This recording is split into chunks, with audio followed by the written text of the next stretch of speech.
અને ત્યારે સમાજ અહીંયા સુધી પહોંચ્યો ને કીધું કે મારી નમ્ર વિનંતી છે કે આવનારા દિવસોમાં જ્યાં સમાજને મુશ્કેલી પડે ત્યાં ભેગું થવું પડશે. અને કીધું ને એક નિયમ છે કે સમાજની અંદર હાથ ખેંચો, પગ નહીં. જરૂર પડે અહીંયા સમાજના લોકોનો હાથ ખેંચો, ઉપર લઈ આવો, પગ નહીં. અત્યારે તમે જોતા હોવ છો કે સમયમાં જેવો આમ બરાબર આગેવાના એટલે સુધી પહોંચો એટલે પગ ખેંચીને પાડી દે એકવાર.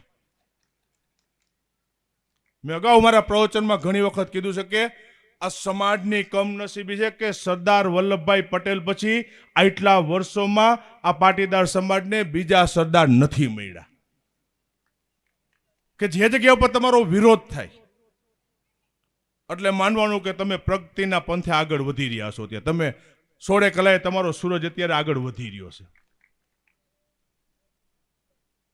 અને વિરોધ એનો જ થાય ને, કાંઈ લેવા દેવાનું કોઈ વતાવાઈ જાય ત્યાં એને કોઈ ન થાય. વિરોધ તમે જે ટોચ ઉપર તમે ચડ્યા હોય એટલે વિરોધ કરવાની ટીમ અનેક રીતે ઊભી થઈ જતી હોય એટલે માનવાનું કે ભાઈ આપણે દિવસે દિવસે આગળ વધતા જાય છે. ને આવડા મોટા સમાજની અંદર કીધું કે બધું ભૂલી અને એક મંચ ઉપર આપણે બેસવું પડશે.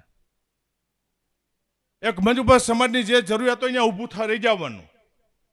સમાજના કામ માટે સમાજની જે જરૂરિયાતો હોય, સમાજની જે માગણીઓ હોય અને અંદરો અંદરના પ્રશ્નો છે એની મહેરબાની કરીને બંધ કરવો પડશે તો જ સમાજ પ્રગતિ કરશે.